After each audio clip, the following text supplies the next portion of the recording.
Je vais pleurer. Oh. Alors, vous découvrez votre épisode. C'est passé ça. Il y a 2 mois, à peu près. Oh là là, j'ai un trou de mémoire. C'était quand il neigeait, cet hiver. Ah oui, parce que vous savez, avec moi, je reconnais. À la neige. Ah, bah c'est les mêmes. C'est comme je dis, il n'y a pas longtemps. Ah oui, rapprocher un peu. Il n'y a pas longtemps. Enfin, votre interview était très bien. Et je crois que c'est la première fois que j'entends ce que vous avez fait. Ben oui, vous le découvrez, c'est inédit. C'est pour moi une des premières qui s'est occupée des déportés. Ah ben, merci. Les autres, personne, aucun. Si, j'ai eu quelques journalistes qui sont venus. La première fois quand au bout de 5... Il faut dire aussi que pendant 50 ans, on ne pouvait rien raconter. C'était presque interdit de raconter. Et il y a eu le premier anniversaire autorisé, 50 ans pour aller à Birkenau, Auschwitz. Il y a eu une ruée d'anciens déportés. Moi, j'ai emmené les premiers temps les aînés, c'est-à-dire ma fille, mon fils, et puis la mère de ce garçon qui est ici, j'ai emmené les premiers. Parce que je suis retournée 6 fois, à chaque fois j'emmenais mes enfants, et beaucoup de personnes. Mais c'était interdit avant. Quand je suis arrivée la première fois à Birkenau, avant que je parle, je ne pouvais pas parler, tellement que je pleurais. Mais ça m'avait tellement ému de me retrouver dans ce milieu. Et puis, j'étais en hiver. Et en hiver, on ne peut pas aller autrement qu'en hiver. En été, c'est pas Birkenau, Auschwitz. Auschwitz, c'est sous la neige, sous le gel, sous tout ce que vous voulez. Mais c'est l'hiver. Mais on était bien chaussés quand on est retourné 50 ans après. Hein. Parce que moi, ma hantise, c'était nos chaussures. Nos chaussures, parce que j'ai la vérité, jusqu'à maintenant, je ne sais pas comment j'ai fait pour supporter 2 hivers. J'espère que ma compagne, elle doit penser comme moi. Parce que c'est incroyable qu'on a pu passer 2 hivers avec des sabots. Et puis, on n'était pas habillés. C'était, je ne sais pas en quoi que c'était une sorte de tissu transparent. Mais on payait, j'achetais une ficelle avec mon pain pour mettre autour de la taille, parce que les Juifs polonais avaient beaucoup d'idées, beaucoup d'idées. Mets-toi une ceinture, une ficelle autour de la taille, tu auras moins froid, l'air partira, elle restera dans ton dos. Je l'ai fait. On faisait tout ce qu'on pouvait pour supporter le froid. Bon. Et jusqu'à maintenant, j'ai été 3 fois au sport d'hiver. Je n'aime pas les sports d'hiver, je n'aime pas la neige. Quand je vois la neige, ça me démoralise. Non, j'ai passé 2 hivers que j'ai supporté.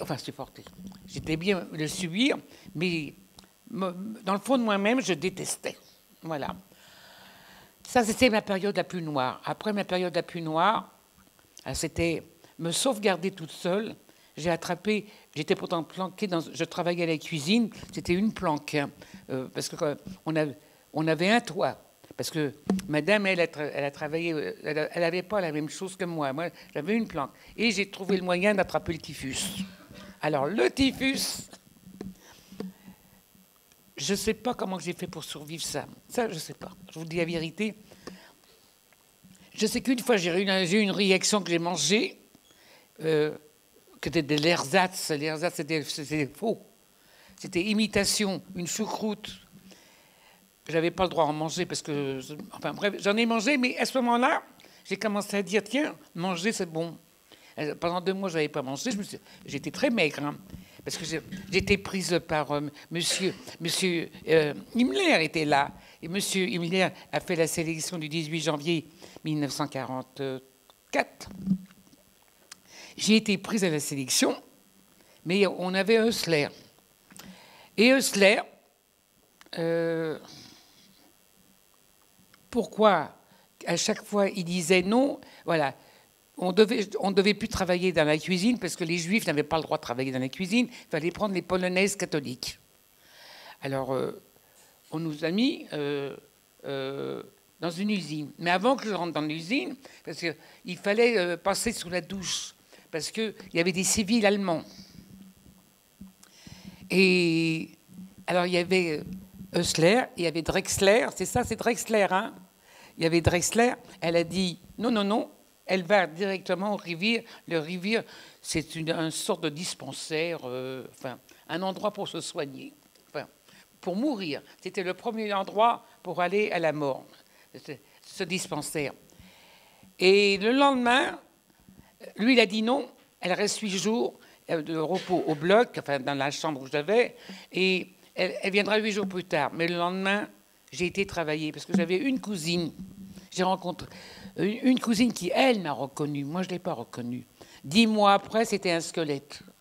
Elle a été arrêtée le 16 juillet, et je l'ai rencontrée 10 mois après, au mois d'avril, quand je suis arrivée. C'est elle qui m'a reconnue, moi pas. Hein. Et quand elle m'a dit son nom, je ne voulais pas parler, je faisais que pleurer. Alors elle m'a dit, arrête de pleurer et écoute-moi. Quand tu es quelque chose, n'importe quoi, tu ne restes jamais au bloc. Tu vas tout le temps travailler. Tu sors de ton bloc, tu vas tout le temps travailler. Et il dit, c'est comme ça que je tiens le coup. Ça fait 10 mois que je fais ça. 10 mois. Mais un soir, elle est plus venue. Voilà. Quelques jours après, il y a eu très peu de jours que je l'ai vue après ma cousine. Et ça m'est resté dans la tête. Mon père, comme je vous ai dit, mon père, je le dis dans le film, mon père, il avait un leitmotiv, si ta mère ne vit pas, je ne vivrai pas. Mon père, j'avais quand même 17 ans, et qu'à chaque fois que mon père me disait ça, alors à la fin, une fois, je me suis mise en colère, arrête, pense à une fille, pense à ta fille et tout ça.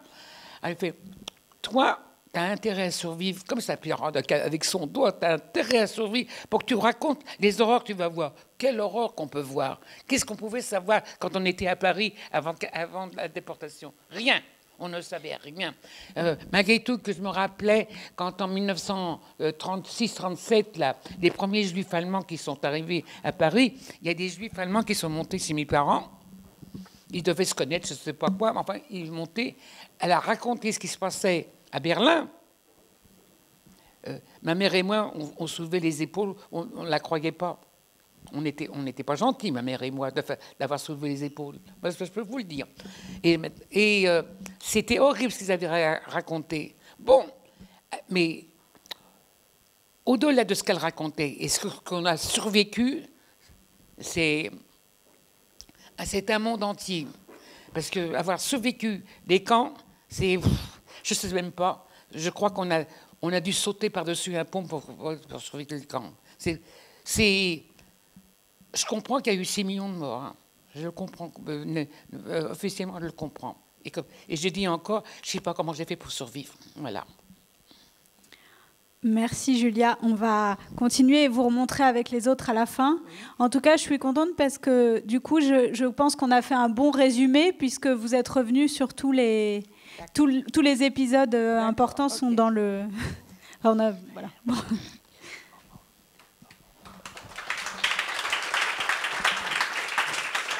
Alors, vous, il neigeait aussi, mais c'était l'hiver d'avant. C'était il y a 1 an. Oui. Alors, vous aviez vu votre épisode depuis tout ce temps? Vous l'aviez vu? Comment? Vous aviez vu votre... Non, absolument pas. C'est la première fois que je le vois. Ah, on a mis un peu longtemps à les finir. Non, de toute façon, vous savez, il y a tellement de choses qu'on ne peut pas raconter parce que, vous savez, je suis resté pratiquement 2 ans dans les camps puisque je suis arrivé en octobre 43 et je suis revenu à Paris en juin 45. Et là, malheureusement, comme je vous ai raconté, finalement, je n'ai retrouvé personne. Et à l'époque, il n'y avait pas de cellule psychologique pour nous accueillir. Vous savez, j'étais déporté, j'avais 15 ans, je suis revenu, j'avais 17 ans. À l'époque, la majorité était à 21 ans. Et alors, je suis resté quelque temps à l'hôtel du Tessia parce qu'ils ne pouvaient pas nous lâcher dans la nature. Voulez-vous qu'on aille? Alors, finalement, quand je suis revenu, il y a des organismes qui sont venus nous récupérer, c'est-à-dire l'OSE. Et ils nous ont emmenés dans un orphelinat. Ouais. Alors, évidemment, vous savez, pendant ma période de juillet de 42 à 43, du fait que je me suis retrouvée toute seule, que mes parents avaient été arrêtés, que moi j'avais échappé à cette rafle du Veldiv, je me suis retrouvée dans les orphelinats de l'UGIF. Alors évidemment, j'ai fait le premier orphelinat, c'était rue Vauquelin. Et quelques mois après, j'ai été dirigé sur un autre orphelinat dans le 18e arrondissement. Et là, ils nous envoyaient travailler, je venais d'avoir 15 ans, ils nous envoyaient travailler rue de la Bienfaisance, dans les bureaux de l'UGIF, où on faisait du tri de vêtements, de papiers d'identité de gens qui étaient arrêtés au camp de Drancy. Et puis un soir, en sortant, c'était en juillet 43, en sortant de ce travail, il y a eu une rafle, il y a eu un contrôle d'identité. C'est comme ça que vous avez été arrêté. Comme j'avais 15 ans, je n'avais pas de papier d'identité, finalement, j'étais arrêté à ce moment-là. Et quand ils m'ont emmené au commissariat, en trouvant dans les fiches de ce fameux recensement, je figurais pour être arrêté avec mes parents. Donc ils m'ont gardé au commissariat, et puis de là ils m'ont envoyé, j'ai jamais compris pourquoi, ils m'ont envoyé à la prison de la Conciergerie à Paris, où je suis resté 3 nuits à peu près, et ensuite ils m'ont dirigé sur Drancy, où je suis resté à peu près 1 mois à Drancy, et ensuite j'étais désigné pour faire partie du prochain convoi qui devait quitter Paris, c'est-à-dire portait déjà le numéro 59. Et puis voilà, vous avez regardé dans le film l'épisode. C'est un épisode, enfin je voudrais vous parler de revenir un peu en arrière, parce que quand mes parents étaient arrêtés, que je me suis retrouvée toute seule dans la rue, je me suis cachée derrière une porte cochère, parce que en pensant que mes parents étaient déjà d'un certain âge, et mon petit frère qui avait 11 ans, pour moi c'était un contrôle de police, comme il y en avait beaucoup dans le quartier où on habitait. Alors j'ai attendu un moment, et puis voyant que personne revenait, j'avais un de mes frères qui était parti à l'armée en 1937, donc en 1939, quand il y a eu la guerre, il n'a pas été démobilisé, et avec son régiment, au moment de la débâcle de l'armée française en 1940, il a réussi à échapper pour ne pas être fait prisonnier, et donc il avait traversé la ligne de démarcation, puisque la France avait été coupée en deux à ce moment-là, et il était à la caserne de Pau. Alors quand j'ai vu que je ne pouvais pas rester dans la rue à 14 ans toute seule.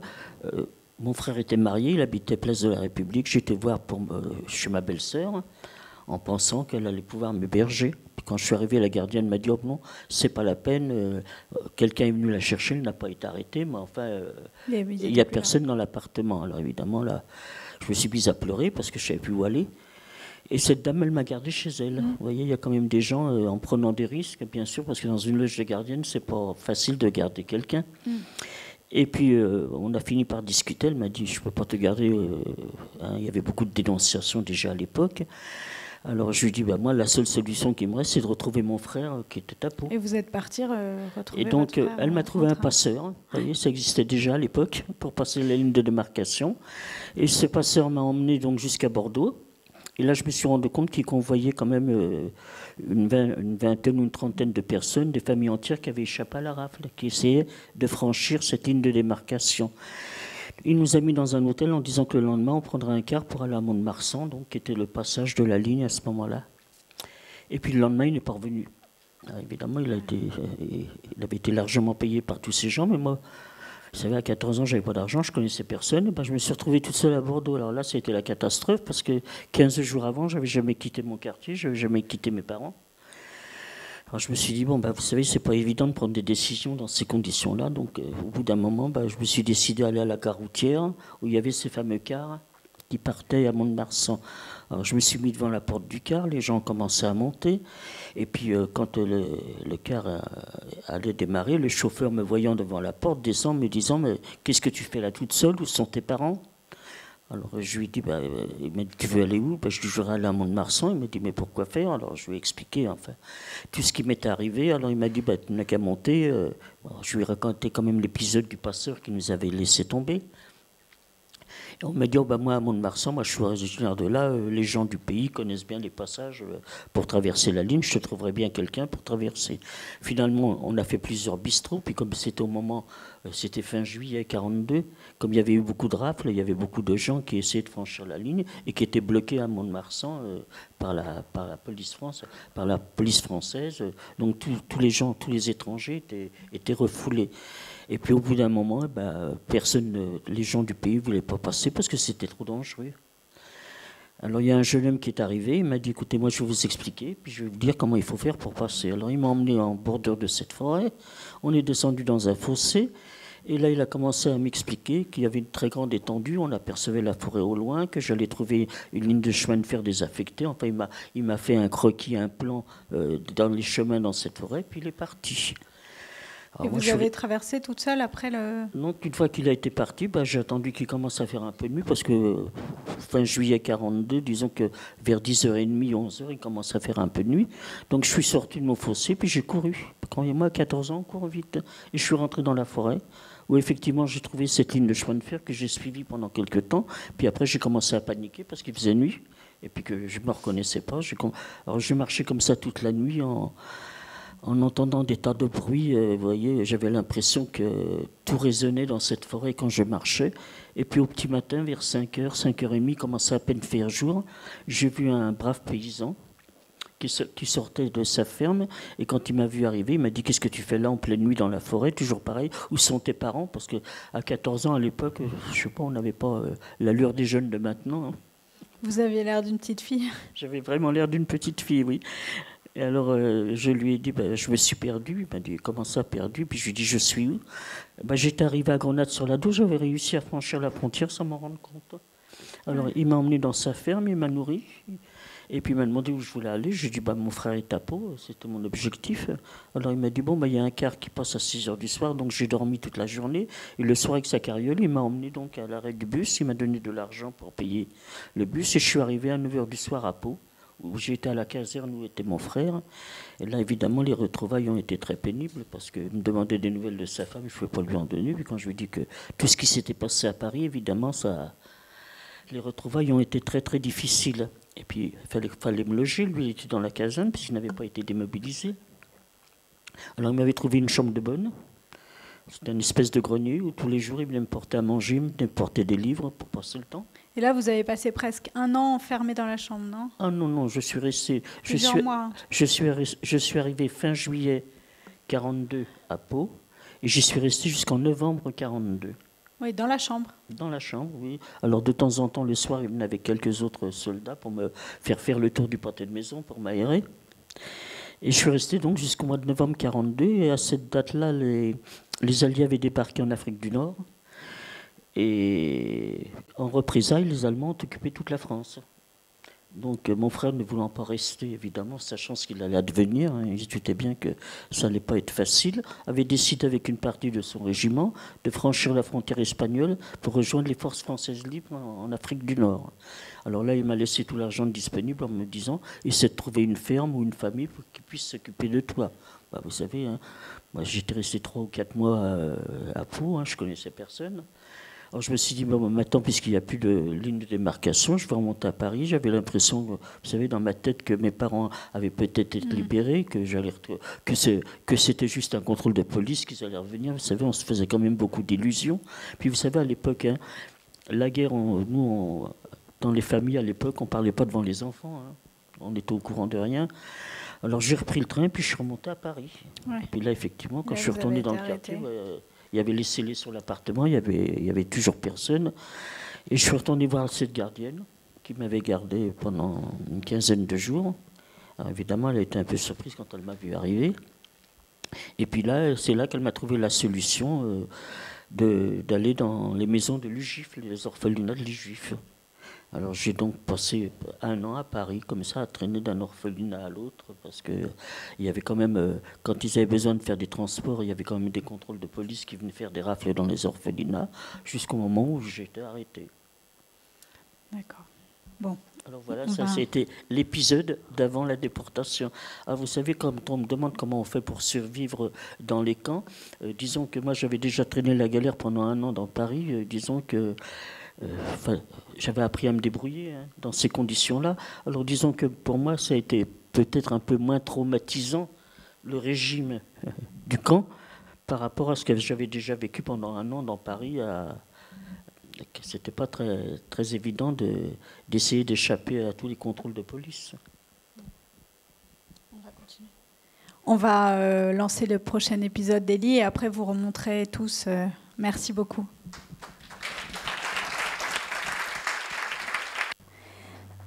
Tenez. Alors, merci, Élie, d'être venue. Et donc, vous venez de publier, de sortir hier, le livre qui raconte votre histoire. Donc, si vous voulez en savoir beaucoup plus sur tout le parcours d'Élie, il vient de publier son livre hier. Et donc, finalement, au bout de 50 ans, vous avez raconté toute l'histoire, alors. Enfin, au bout de plus de 50 ans, mais finalement, aujourd'hui, vous avez... Je ne vais pas reprendre des choses qui ont été dites dans la petite séquence. C'est ce que je pense, effectivement. Le problème n'est pas tellement le passé que nous avons vécu, qui a été ce qu'il a été, mais le problème, c'est l'avenir. Et le problème de l'avenir, il est assez grave. Et je vais juste revenir sur le problème de l'indifférence qui existe aujourd'hui en Europe et en Occident, comme elle a existé entre 1933 et 1939. Et je pense que cette façon de se conduire aboutit au même résultat. Et pour raccourcir les choses, je ne vais pas les développer, ce n'est pas la peine. Je veux vous dire, lorsque vous avez des ennemis déclarés clairement, qui vous disent, nous, l'islam radical, on veut éliminer tous ceux qui ne pensent pas comme nous. Eh bien, ceci est extrêmement grave pour la simple raison, ils sont vos ennemis déclarés. Et ils vous attaquent, Bataclan ou autre. Je ne vais pas entrer dans les détails, peu importe. Sans parler des victimes innocentes, etc. Ils vous attaquent. Et un ennemi qui vous attaque, il s'attend à deux choses. Soit vous lui répondez, et vous lui répondez, si possible, d'une façon encore plus sévère de ce qu'ils ont fait. C'est une chose. Mais si vous ne le faites pas, si vous ne répondez pas, ils ont conclu quelque chose de grave, en sachant, puisqu'il ne se défend pas, puisqu'il ne répond pas, c'est qu'il est faible. Et comme il est faible, on peut l'attaquer encore plus. Je pense que j'ai le soutien de ce monsieur qui est en face de moi. Et total, on est bien d'accord. Et donc, je voulais insister sur ce point, et je ne vais pas revenir sur le passé. Voilà. Et pour mon livre, puisque vous avez soulevé le problème, effectivement, après réflexion et vraiment de longue date, parce que j'avais commencé à écrire quelque chose il y a déjà 10 ou 15 ans, et j'ai arrêté en milieu parce que ça m'a été douloureux et pénible de revenir sur ce vécu d'une façon écrite, et j'ai arrêté. Et dernièrement, sous la pression, je dis bien la pression, et de la famille, des enfants, des petits-enfants, et de mon épouse aussi, qui elle est écrivain. Et ils m'ont persuadé qu'il ne fallait pas que j'aille occuper ma place à Bagneux avant d'avoir porté quelques lignes dans un livre. Et donc j'ai téléphoné à un Bagneux qu'ils attendent encore un peu, et je me suis efforcé d'écrire ce livre. Et je tenais à ce qu'il paraisse le 11 avril, c'est-à-dire hier, qui est la date d'anniversaire de la libération du camp de Buchenwald, où nous, les jeunes adolescents qui avons été libérés là-bas le 11 avril. Et l'éditeur l'a accepté très volontiers. Il a bousculé tout le monde pour que ça sorte le 11 avril. Et c'est sorti, voilà. C'est un livre que j'avais 15 ans. C'était l'âge auquel je suis arrivé à Auschwitz. Et c'est l'âge auquel j'amène mes petits-enfants. Mais je triche maintenant, je les amène à 13 ans maintenant, parce que je n'ai pas tellement de temps. Donc je me dépêche un peu. Je prendrai à 13 ans. Mais donc j'avais 15 ans. Et dans ce livre, il y a 3 parties un peu distinctes. Ça s'appelle « Vivre, survivre et revivre ». Ces 3 parties se décomposent. La première partie, c'est ma petite enfance de 0 à 10 ans. des années les plus heureuses de ma vie. J'étais le Benjamin de 3 enfants, t'es choyé, Bon, je ne rentre pas dans les détails. Ensuite a suivi la Shoah de 39, de 11 ans à 15, à 16 ans, avec tout ce que cela a comporté, comment faire pour vivre, survivre et tenir le coup. Et je dois dire, dans cette partie, une chose était très importante, c'est l'exigence de ma mère, lorsque, en 1942, et j'avais ma bar mitzvah, j'avais mes 13 ans au début de 1942, et ma mère m'avait conjuré de faire tout ce qui était possible pour moi, de tenir le coup, de survivre, pour essayer, parce qu'elle était sûre qu'elle ne pourra pas survivre, ni mon père non plus qui était très malade, ni ma sœur qui est tombée malade aussi, donc j'étais le seul, d'après elle. Il fallait que je fasse des efforts pour tenir le coup, survivre, pour essayer de trouver notre famille en France, et si elle était vivante, parce qu'on ne savait pas ce qui se passait ailleurs, si elle était vivante, de leur raconter ce qui s'est passé à toute notre famille en Pologne. Et il faut dire que ça me soutenait beaucoup cette phrase. Chaque fois que j'avais des coups durs ou qu'on en avait marre, il faut comprendre que dans les camps, il y a des mots, on dit, quand on voit tous les morts qui y a à côté, les gens qu'on connaît plus ou moins, etc., on se dit, on a marre, moi aussi je voudrais finir, je voudrais que ça s'arrête. Et chaque fois, j'étais dans ces difficultés énormes comme ça, vraiment extrêmes, c'était la phrase de ma mère qui apparaissait et ça me faisait repartir. Et c'est comme ça que j'ai pu arriver jusqu'à la libération. Voilà ce qui était important. Donc c'était la deuxième partie, survivre. Et ensuite, une fois qu'on a survécu, qu'on a été libéré par les Américains le 11 avril 1945 à Buchenwald, il fallait que tout recommence. Comment revivre? Et revivre, c'est pas facile. C'est facile à dire, être vivant, d'accord, puisqu'on était vivant, on était sur les deux jambes, etc. Mais comment rentrer dans la vie? Et c'était pas une chose simple. Et pour moi surtout, j'avais décidé, malgré les meilleures conditions que j'avais en 1945, lorsque nous sommes arrivés en France, et je vous donne un petit détail, c'est que la libération du camp de Buchenwald, tous les déportés, premièrement, les déportés qui avaient le triangle vert, c'est-à-dire le repris de justice, qui étaient souvent dirigeants dans les différents camps, le Capot, le Bockel-Tester, etc., ont été évincés à Buchenwald par les hommes politiques qui étaient les triangles rouges, que nous, Juifs, avions aussi les triangles rouges, il ne faut pas oublier. Eh bien, ces gens étaient rapatriés, les triangles verts se sont volatilisés dans la nuit du 11 au 12 avril. Il n'y avait plus un seul triangle vert dans le camp parce qu'ils étaient condamnés à temps par la justice et ils savaient qu'eux, ils n'allaient pas être libérés. Si ça se trouve, il faudrait qu'ils fassent leur peine jusqu'au bout et donc ils se sont sauvés. Il n'y avait plus un triangle vert. Les triangles rouges ont été rapatriés à une vitesse vraiment très grande en fonction de leur importance politique ou autre.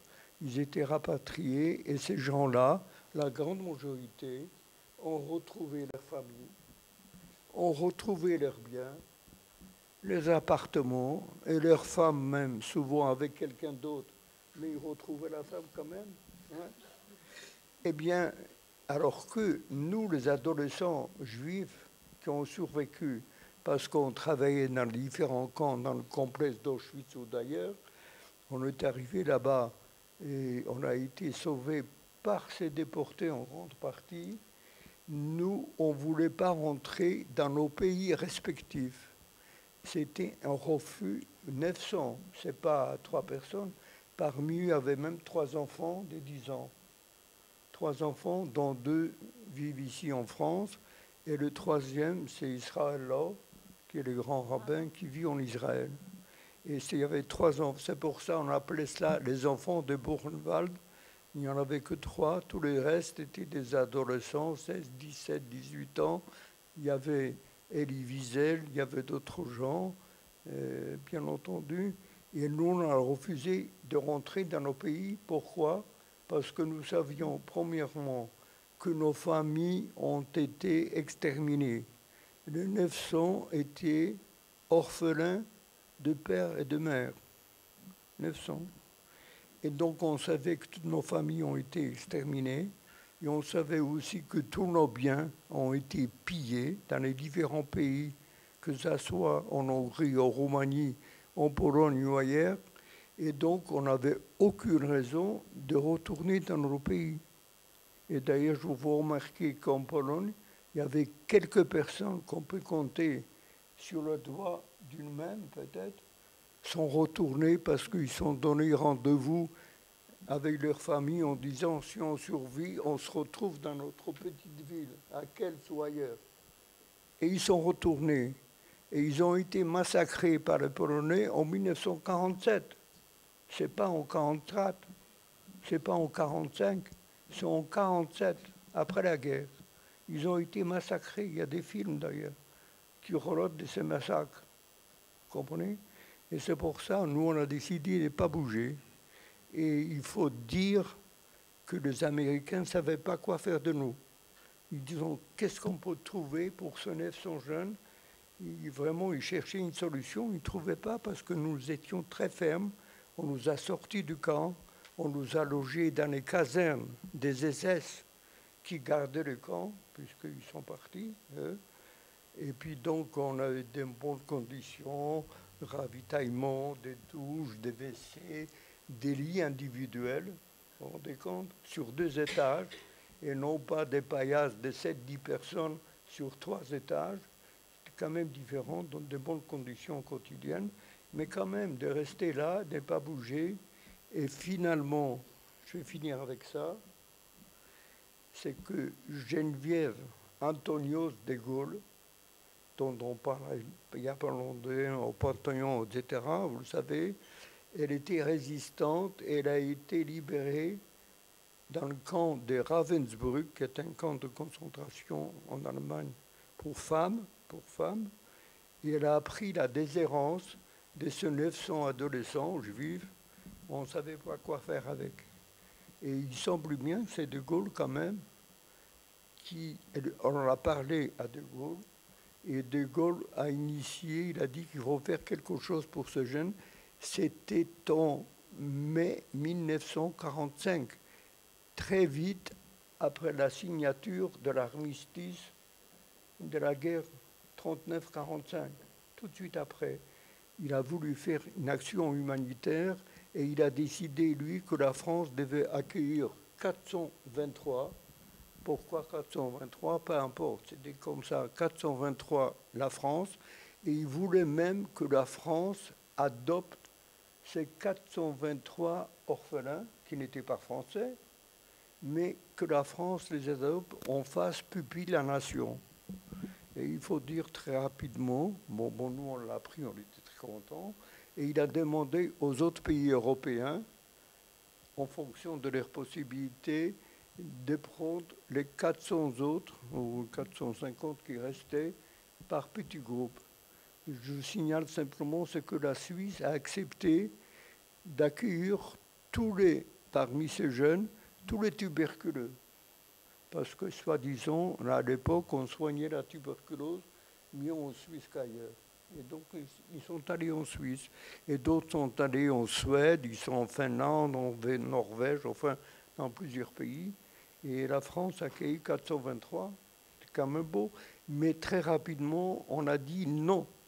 Ces 423 qui sont juifs, l'État français ne peut pas les accepter autant que pupilles de la nation, c'est-à-dire les nourrir, les payer, les supporter comme pupilles de la nation.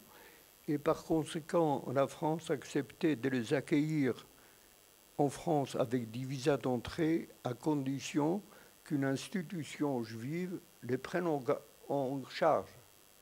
Et je peux vous dire, ça s'est fait d'une façon très énergique et très très forte.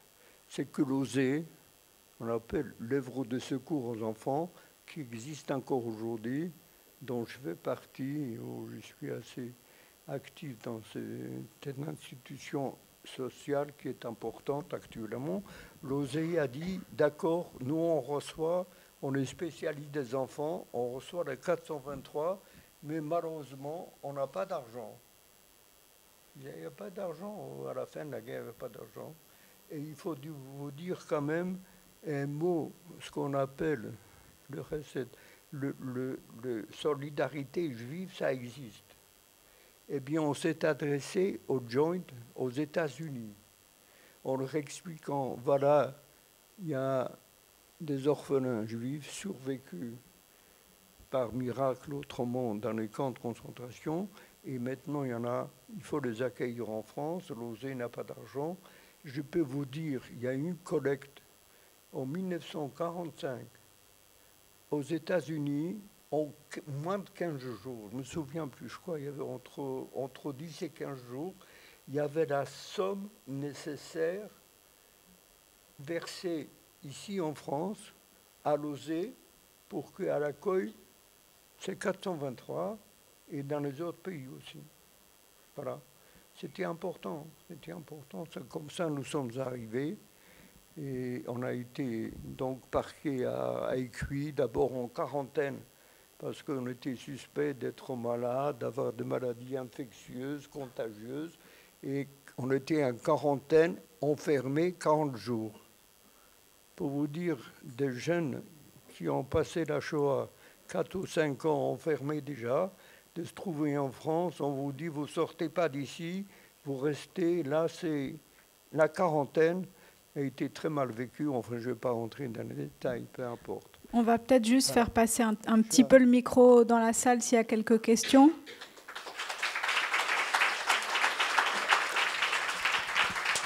On n'a pas beaucoup de temps, mais on peut faire quelques... Ah, bon. Alors... oui, il est là.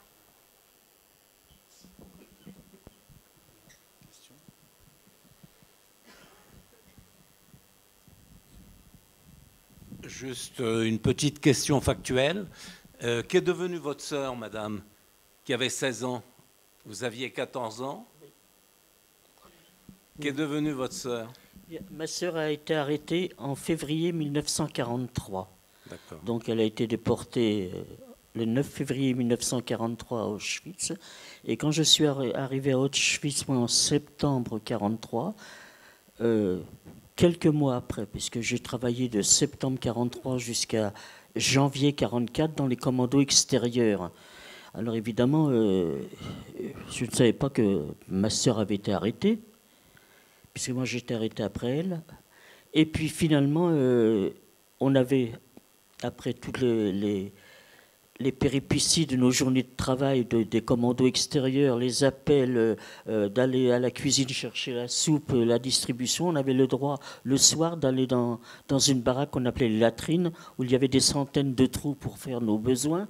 Et là, on était à peu près tranquille parce que ça sentait tellement mauvais que les capots n'y entraient pas. Et comme tous les transports qui arrivaient de France venaient dans ces latrines pour des renseignements, pour voir s'il y avait dans les transports qui arrivaient régulièrement, s'il y avait des gens de connaissance. Et un soir, j'ai vu arriver ma sœur. Moi, je ne l'ai pas reconnue, c'est elle qui m'a reconnu. Et évidemment, ça a été aussi des retrouvailles, parce qu'elle n'arrêtait pas de me dire, j'étais sûr que tu as été assez débrouillard pour ne pas être arrêté. Et elle dit, tu vas être... moi, je ne tiendrai plus très longtemps, parce que quand j'ai retrouvé ma sœur, moi, ça faisait pratiquement 1 an qu'elle était déjà à Birkenau, elle. Et puis finalement, je suis resté avec elle jusqu'en avril 1944, et là, malheureusement, elle a été prise dans une sélection du fait qu'elle commençait à cracher le sang, elle avait été mordue par un chien, et finalement, ma sœur est morte en avril 1944 à Auschwitz. Et quand elle a été prise dans cette sélection, elle m'a dit, écoute, je suis sûre, toi tu tiendras le coup. Alors promets-moi que quand tu rentreras, si tu rentres, mais je suis sûre que tu y arriveras, elle dit, promets-moi que tu vas pouvoir parler et raconter tout ce qui nous est arrivé pour qu'on ne soit pas les oubliés de l'histoire. Et croyez-moi, quand on a commencé à avoir le droit à la parole, disons que moi, j'ai commencé peut-être plus tôt parce que je suis parti dans la région des Pyrénées-Orientales. Et là, on a commencé à témoigner à partir de 1985. Et je peux vous dire que depuis cette date-là, j'ai rencontré des centaines et des milliers de jeunes à qui on a raconté nos histoires pour qu'ils prennent la relève et puis qu'on les met surtout en garde par rapport aux les derniers événements qui se sont produits. On les met en garde pour leur dire qu'ils ont encore de la chance de vivre dans un pays démocratique où on a la liberté de parole. Alors des fois que la démocratie est un peu bancale, mais c'est ce qu'on a fait de mieux.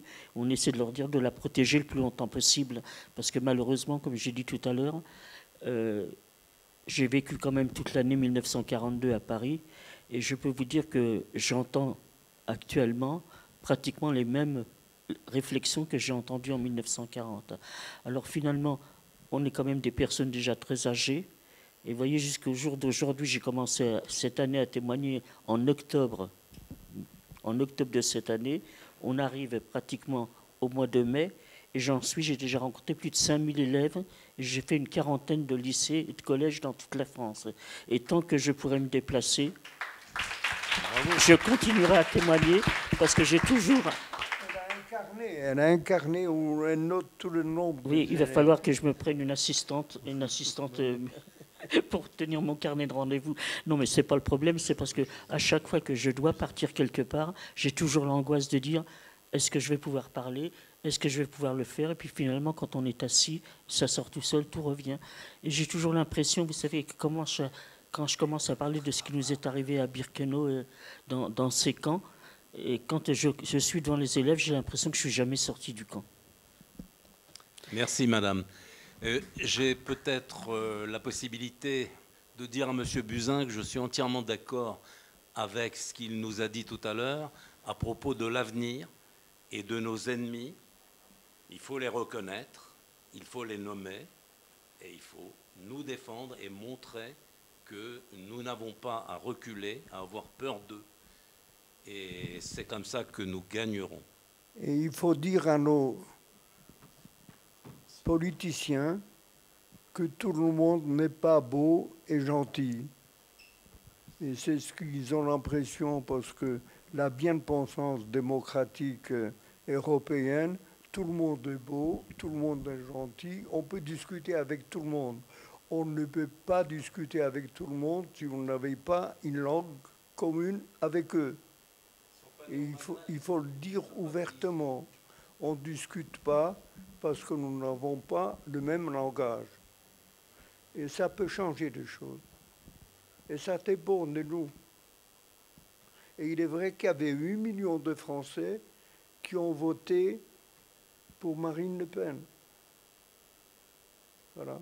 Et Mélenchon était sûr qu'il serait président s'il était contre Marine Le Pen. Et sa désolation, c'est que malheureusement, ce n'était pas contre Marine Le Pen. Il aurait dû être bataillé aussi contre Macron. Voilà, avec le même résultat. J'arrête, je suis hors sujet, excusez-moi. Dans un premier temps, je voulais vous remercier pour vos témoignages, c'est très important. Je veux aussi remercier Sophie de mettre ça en image, de le mettre sur un format court pour les jeunes. C'est important que les jeunes puissent le voir aussi. Et si j'ai bien compris, vous allez dans les établissements scolaires. Je voulais savoir comment étaient reçus vos films, dans quel type d'établissement vous allez, si c'est dans tous les établissements que vous allez, et si, pour certains qui n'y croient pas, qui ne croient pas à la Shoah, qui ne pensent pas que ça s'est passé, et est-ce que vous réussissez à créer un dialogue avec eux et s'ils changent d'avis après avoir vu ces témoignages? Pour l'instant, je ne vais pas encore dans les établissements scolaires avec cette série. En fait, l'idée du libre accès sur Internet, pour l'instant, c'est que les profs se l'approprient et la montrent à leurs élèves. Donc, il y a des profs qui les montrent en classe déjà et qui me demandent de les utiliser. Mais pour l'instant, moi, je n'ai pas encore été à la rencontre des élèves. On va... Pour le long format, pour le film, on va aller avec Esther Senot rencontrer une classe. On va filmer la rencontre à Sarcelles fin mai. Donc ça, c'est une des rencontres. On va voir justement comment ça se passe. Par contre, j'ai pas mal tourné avec mon précédent documentaire qui traitait déjà de la Shoah dans les lycées et les collèges, et ça a été toutes sortes d'établissements. Il y a eu des établissements privés catholiques, enfin, c'était pas du tout des lieux communautaires. Et en fait, c'est très difficile de savoir ce que les jeunes vont en tirer vraiment. Mais en tout cas, c'est vrai qu'avec cette approche un peu plus accessible, un peu plus enlevée, peut-être un petit peu moins sérieuse que d'habitude, entre guillemets, enfin un peu plus facile d'accès, j'ai l'impression, moi, qu'il y a beaucoup de répondants. Et je suis plutôt surprise par la qualité des échanges. Après, les gens qui restent hermétiques, ce n'est pas forcément ceux qui, du coup, posent des questions ou avec qui on échange. Donc, pour moi, ce n'est pas possible à mesurer en fait.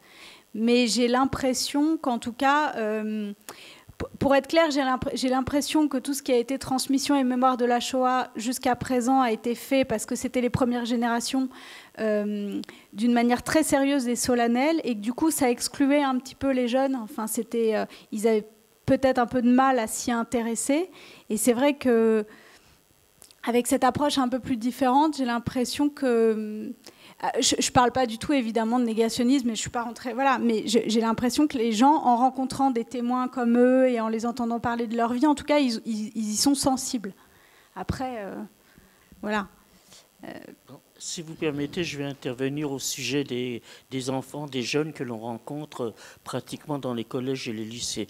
On a des retours extraordinaires parce que des fois on perd courage, parce qu'on est fatigué, on n'est pas toujours très en bonne santé pour essayer de se déplacer dans toute la France. Et je peux vous dire que ça nous remonte le moral quand on voit les retours que l'on a. Et ce qu'on fait surtout, c'est remercier les professeurs d'histoire, parce qu'avant qu'on arrive, nous, dans les collèges et les lycées, ils sont préparés par leurs professeurs d'histoire.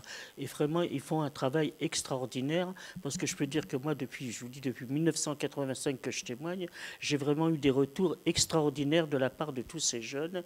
Et encore aujourd'hui, j'en ai reçu encore une dizaine de lettres de jeunes qui nous remercient et qui disent que finalement, effectivement, ils apprennent la Shoah maintenant, puisque c'est dans les programmes scolaires, mais d'entendre quelqu'un, et surtout quand je vais dans les collèges, dans les troisièmes, et puis que je leur dis que j'avais leur âge à l'époque quand ça nous est arrivé, vraiment, les retours sont extraordinaires et ça nous donne le courage de continuer.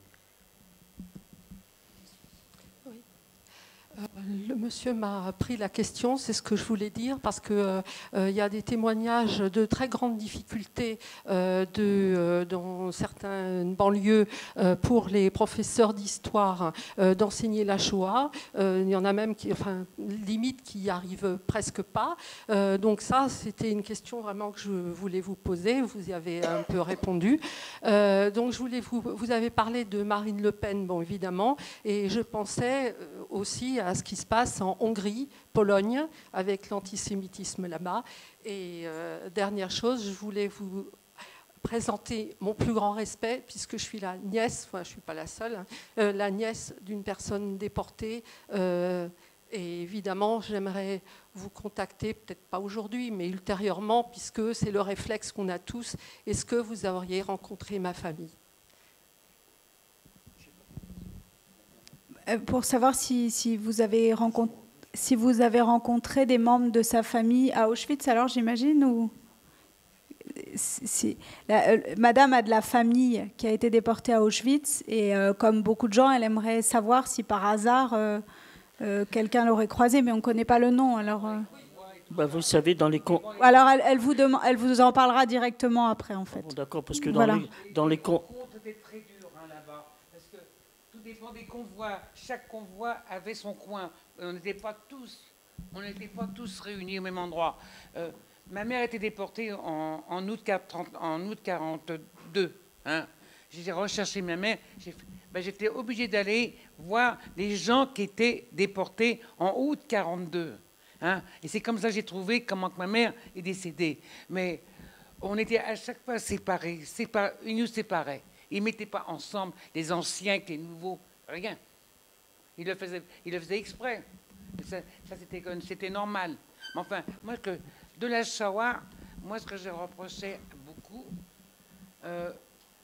figurez-vous, quand mon mari est décédé, j'ai eu tous les 8 jours qu'on s'est passé à la maison après l'enterrement, tous les copains, tous les amis de mes enfants sont venus à la maison. Et je me suis aperçu qu'ils ne connaissaient rien du tout de la Shoah. Mais, parce que c'est eux qui ont parlé. Parce que moi, j'en parle pas. J'en parle jamais avec ceux que je ne connais pas. Et, et le hasard fait les choses qu'ils apprennent que moi, j'ai été plusieurs fois là-bas, à Birkenau, Auschwitz. Ils me demandent si je voulais le faire pour eux, les emmener. Alors je dis, je vous emmène tous. Pour la dernière fois que je suis allée, je vous emmène tous avec mes enfants, tous. Et dès qu'il y aura... là, on sait les dates, on réserve. Ben, j'ai emmené 2 avions. Tous les copains et les amis de mes enfants, de mes petits-enfants. Tout le monde. Hein. Pour eux, ça a été... moi, j'étais déçue la dernière fois que je suis allée parce que je trouve qu'ils ont fait un trop grand ménage à Birkenau. Il n'y a plus rien qui reste. Il reste que des beaux marbres avec des noms dessus. Mais il n'y a plus de vestiges. Il n'y a plus rien. Quand j'étais plusieurs fois avant, il restait un four crématoire qui avait sauté, mais il restait quelque chose. Là, il n'y a plus rien. À Auschwitz, il y a un musée dans le pavillon français, qui est horrible à voir. Moi, je ne peux pas rentrer et le voir. Et c'est tout ce qui reste. Mais le restant, pour moi, il n'y a plus rien. Et puis, et cette année, on voulait m'emmener, Olivier Kaufmann, la synagogue des déportés, voulait m'emmener pour expliquer tout ça. Mais je n'ai pas voulu y aller, parce que maintenant, ils vous donnent des casques pour traduire, enfin, et c'est monotone. Il n'y a plus de déportés qui se disent, bon, d'abord, on est vieux, hein, et puis retourner là-bas, c'est très dur retourner là-bas. Et c'est tout que si on va là-bas, on retourne en hiver. En été, c'est pas la peine. Parce que l'été, c'est l'été. Mais l'hiver, là-bas, c'est spécial. Voilà. Ça, c'est mon point de vue. Eh bien, voyez-vous, nous, avec Elie, on y va pratiquement tous les ans. On continue à accompagner des élèves, même des adultes, pour expliquer sur place, parce que... Jusqu'à il y a 3 ans. La dernière fois que je suis allée, il y a 3 ans. Bah, voyez, nous, on continue, puisqu'on... Je crois qu'on y retourne le 2 mai tous les deux. Hein. On y retourne le 2 mai tous les deux. On accompagne justement une centaine de professeurs d'histoire et une classe de Sciences Po qui va venir donc sur place. Donc, et finalement, c'est vrai que les premiers temps, la première fois que je suis retourné à Auschwitz, ça a été, pour moi, ça a été quelque chose d'épouvantable parce que moi, à Auschwitz, je n'y avais jamais mis les pieds. Et à l'époque, il y avait des guides polonaises qui commentaient. Alors évidemment, quand on est arrivé au camp, on est arrivé directement à Birkenau. Je n'avais jamais mis les pieds dans le camp d'Auschwitz. Alors évidemment, la guide, on la laisse parler. Il y a beaucoup de choses qui m'ont choqué parce qu'à l'époque, elle racontait, vous savez, bien sûr, il y a eu des déportés, c'était des Polonais. Oui, mais bien sûr, les Juifs étaient polonais, mais le mot juif, ça leur écorchait la bouche. Ça leur restait en travers de la gorge. Et avec la même guide, on est arrivé donc... On a visité. Parce que maintenant, les Polonais ont sorti une loi cette année que si on dit un mot, si on dit un mot contre les Polonais, hein, on risque 3 mois. Il y a 3 ans de prison. Voilà. Non, parce que les Polonais n'ont pas la conscience tranquille. Hein. Et puis, on raconte tout ce qu'ils veulent, les Polonais. J'ai quelqu'un pour m'aider à la maison. C'est une Polonaise, mais c'est ce que je pense. oui. Les Polonais Alors, n'ont pas la conscience. Finalement, quand je suis arrivé avec la même guide à Birkenau, puisqu'on a d'abord fait... Il n'y a pas que les Allemands, il y a aussi les Polonais. Et quand je suis arrivé donc le même jour, le matin, on a fait la visite d'Auschwitz. L'après-midi, on a fait la visite de Birkenau, toujours avec la même guide, mais je vous parle de ça il y a pas mal d'années en arrière. Hein. Maintenant, elles sont un peu mieux formées. Hein. Eh bien, elle a commencé de baraque en baraque à raconter. Alors là, je lui ai dit, écoutez, à Auschwitz, je vous ai laissé parler, parce que moi, j'y étais pas, je ne peux pas témoigner sur quelque chose que je ne connais pas. Mais à Birkenau, j'y étais, alors maintenant, vous allez vous taire et c'est moi qui vais parler. Enfin, disons que les guides, maintenant, elles sont quand même mieux formées. Hein. C'est vrai que les accompagnants que nous sommes ne sont pas très nombreux. Là, va être une exception, on va être plusieurs. Parce qu'il y a des 100, combien enseignants. Une centaine d'enseignants. Une Je crois qu'il y a quelques personnalités on de, va faire un effort, on a de même l'éducation fait un effort nationale. pour y aller au mois de mai, ce qui n'est pas tout à fait... Ce que je peux vous dire, le dernier voyage que j'ai fait à Auschwitz, c'était le 21 janvier. Je peux vous dire, les conditions y étaient comme d'hab, comme on dit.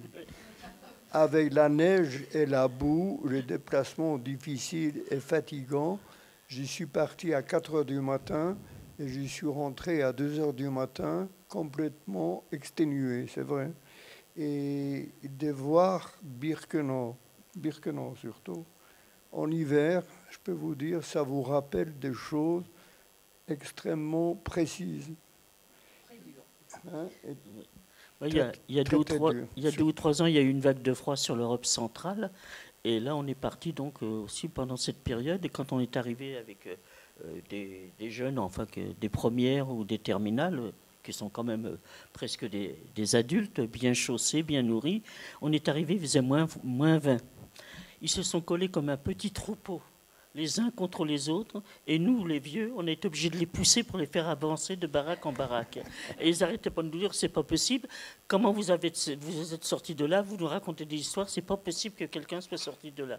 Et effectivement, quand je vois la grandeur de ce camp de Birkenau, moi j'étais dans la baraque 27 qui était au bout du camp, devant le fameux crématoire où reste encore une toiture. Donc déjà, quand je vois le trajet qu'il fallait faire pour sortir du camp pour aller travailler, et ensuite les kilomètres qu'on faisait en dehors du camp pour aller sur les chantiers où on travaillait, et de revenir au camp le soir, et avec le recul, je dis c'est pas possible, comment on a pu faire pour uniquement sortir du camp. Et alors quand ils nous posent des questions, là on est les premiers à dire... Sortir du camp, aller travailler dehors à 4 ou 5 kilomètres à pied, oui. Et surtout ramener nos cadavres, nos camarades qui étaient morts au travail parce qu'ils ne travaillaient pas assez vite ou pas assez bien. Ils étaient exécutés, battus ou exécutés sur place. Il fallait ramener leurs cadavres à tout prix dans le camp parce que sinon ils manquaient à l'appel et étaient étiquetés comme évadés. Et lorsque dans un bloc il y avait une évasion ou une suspicion d'évasion, il y avait une punition pour tous les gens du bloc, comme ils étaient. Et si on retrouvait un évadé éventuel, il y en avait eu quelques-uns, on les ramenait au camp pour les pendre. Il y avait des pendaisons systématiques sur la place d'appel. Comme punition, parce qu'il a voulu s'évader, il a échoué. Donc l'évasion, c'était quelque chose d'extrêmement difficile. Et en plus, les tatouages, même s'il y avait, je vous signale, qu'il y avait quelques tentatives d'évasion de déportés d'Auschwitz I, sortis travailler dehors, et ils tuaient des civils dans la forêt ou dans un champ pour s'approprier de ces habits civils, parce que les déportés étaient habillés avec des choses rayées, bien entendu, qu'on voyait tout de suite. Et donc, quelqu'un qui voulait s'évader voulait s'habiller normalement. Il tuait un civil, il prenait ses habits, et comme en plus il parlait la langue, parce qu'il était d'origine polonaise et d'autres, donc c'était bien, mais il faut vous dire, il avait une tête un peu spéciale que les Polonais repéraient très vite, et deuxièmement, il y avait le tatouage sur le bras, parce que le tatouage à Auschwitz était la chose la plus importante contre l'évasion. Et d'ailleurs, il y avait d'autres camps de déportation comme Auschwitz où on n'y avait pas de tatouage. Et Auschwitz était fait parce que comme beaucoup de gens travaillaient dehors, donc l'évasion était possible. Et avec ces numéros, c'était quand même rendu difficile. Voilà. Il ne faut pas parler avec nous, parce que chaque chose amène une autre, et on n'en finit pas. Bonsoir. Je vous remercie. N'allez pas trop vite, s'il vous plaît. D'accord, je vais y aller doucement. En tout cas, merci pour vos témoignages. Merci pour les documentaires. Je suis vraiment émue, très émue parce que je viens, par tout ce que je viens d'entendre. C'est pour la première fois de ma vie que je fais face à des survivants de la Shoah.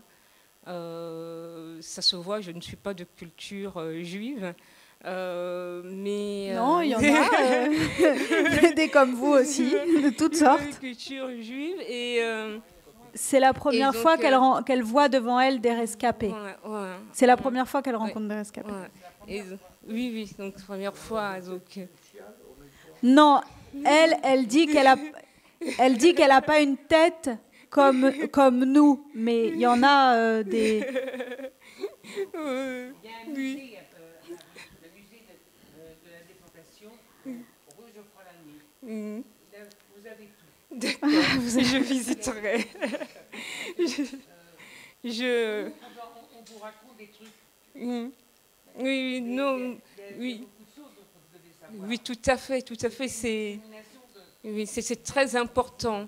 Et c'est pour cela que c'est vraiment très important le travail que vous faites, le travail de témoigner, parce que ça rend vivant ce que nous apprenons à l'école, au fait. Donc moi, j'ai appris l'histoire de la Shoah. J'étais petite, mais c'était à travers des documentaires télévisés, furtivement, à travers des programmes scolaires, mais qui ne parlaient pas, au fait, du drame humain qui se jouait derrière. Voilà, tout à fait. Quand il y a la date de la libération des camps et tout ça, ils demandent aux élèves s'ils ont un parent qui a été déporté. Moi, j'ai fait toutes les écoles de mes enfants. Tout à fait. Ça s'est amélioré. Avant, bien avant, à l'époque de mes enfants, ça c'est les petits-enfants que je parle, à l'époque de mes petits-enfants, de mes enfants, on ne parlait pas. On ne pouvait pas en parler parce que sur les livres d'école, il y avait 2 lignes sur la Deuxième Guerre mondiale. Moi, j'ai eu des enfants. Mon fils aîné est né en 1949. Tout à fait. Et à l'époque, il y avait. À l'époque, il n'y avait rien. Alors, il y a toute cette génération de jeunes qui sont nés après la guerre. Grâce à M. Chirac, que tout le monde sait. Il a fait un discours une fois. Mais je crois qu'elle voulait poser une question. Oui. Dites-moi, je vais trop. Oui, je vais. Non, c'est pas ça, c'est parce qu'elle voulait poser une question, alors on rigole parce qu'elle n'y arrive pas. Voilà, donc. C'est à boire et à manger. Il n'y en a aucun, quel que soit le parti, nous aime. On n'aime pas les juifs, ça c'est la politique pour tout le monde. Alors maintenant, c'est parce qu'ils se battent.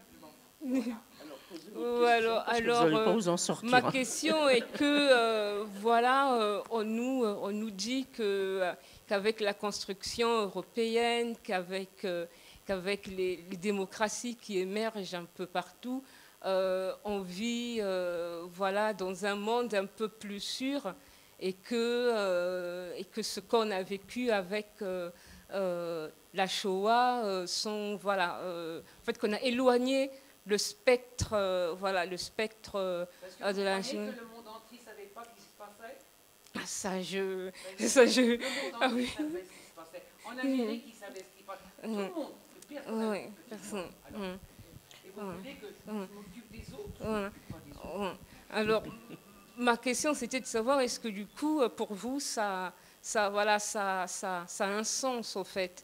Est-ce que le fait de nous, de tenir un discours comme ça, est-ce que ça vous, vous qui avez vécu ça, et ça vous rend rassurant pour nous, au fait. Pour nous qui, est-ce que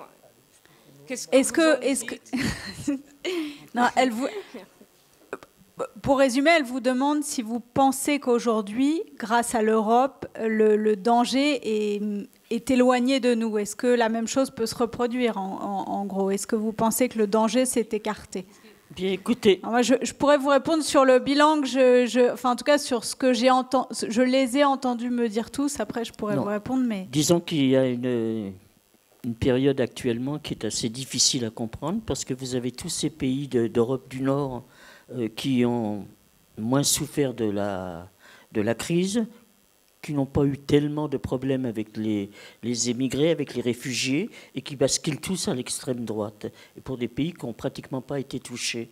Et finalement, petit à petit, on a l'impression que l'Europe est complètement inerte, elle ne réagit pas, parce que quand vous voyez les propos de M. Orban en Hongrie, quand vous voyez ce qui se passe en Pologne, et quand on voit ce qui se passe en Italie, qui se passe maintenant dans tous nos pays qui ne sont pas, enfin, qui ont été peut-être plus ou moins sensibilisés par l'histoire de l'immigration, finalement, on arrive à se dire que 73 ans après la libération des camps, on arrive encore à se retrouver dans une situation où on ne sait pas jusqu'où ça va pouvoir aller, parce que je n'arrive pas à comprendre pourquoi tous ces pays qui vivent normalement, qui n'ont pas de crise économique, basculent dans l'extrême droite.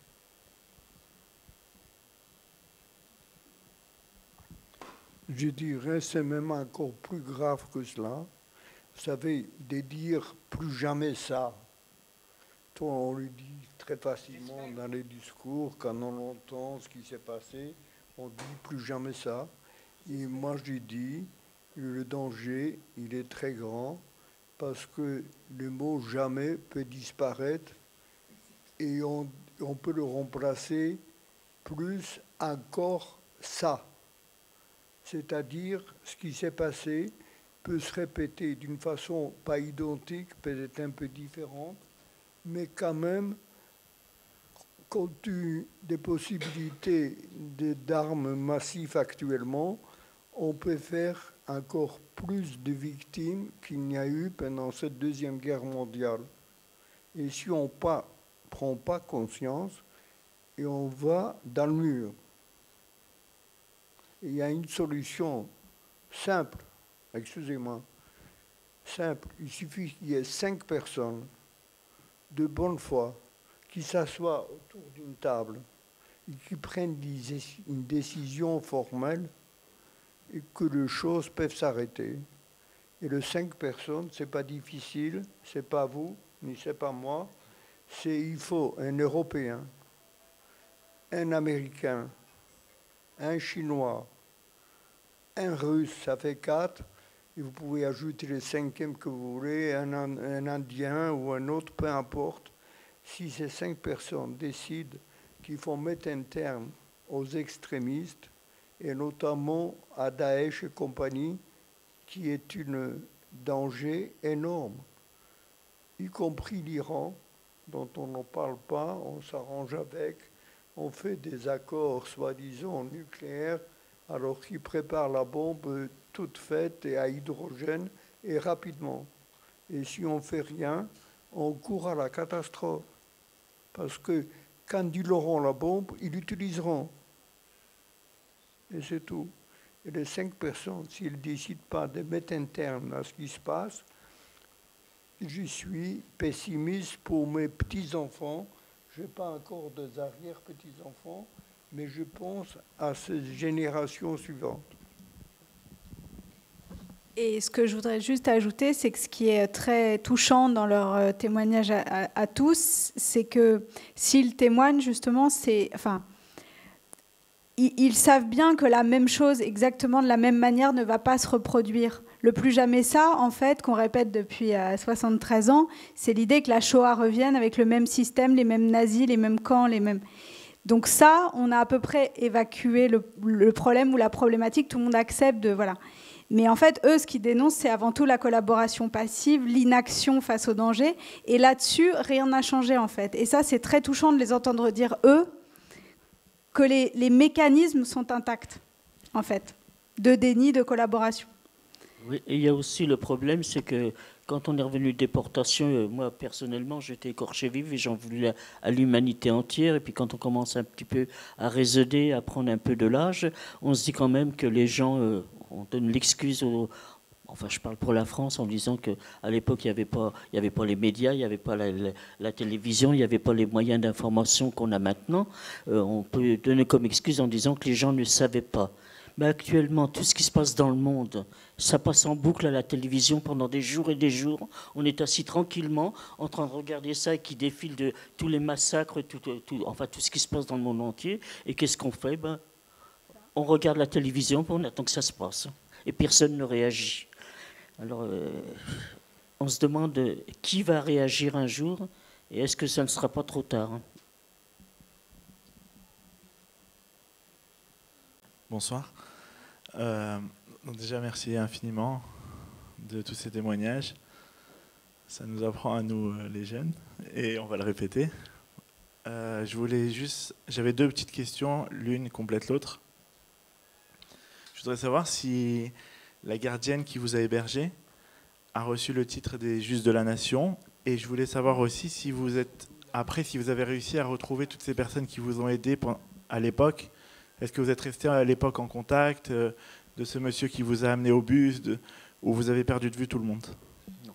C'est-à-dire que après la guerre, j'ai retrouvé cette gardienne, effectivement, qui était une femme déjà d'un certain âge. Hein. C'était pas une jeune femme.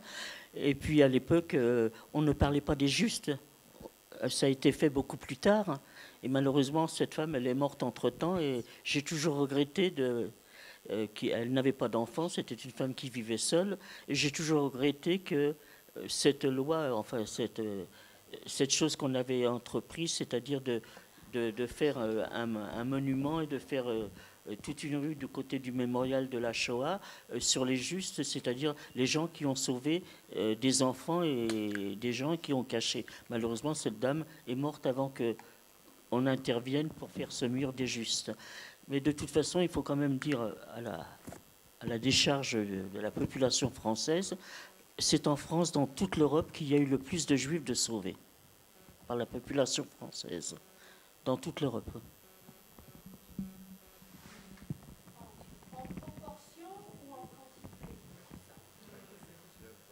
Ah, ça, je ne saurais pas vous répondre. Je sais qu'en France, ça a été dit que ça a été en France, dans toute l'Europe, où on a sauvé le plus de Juifs.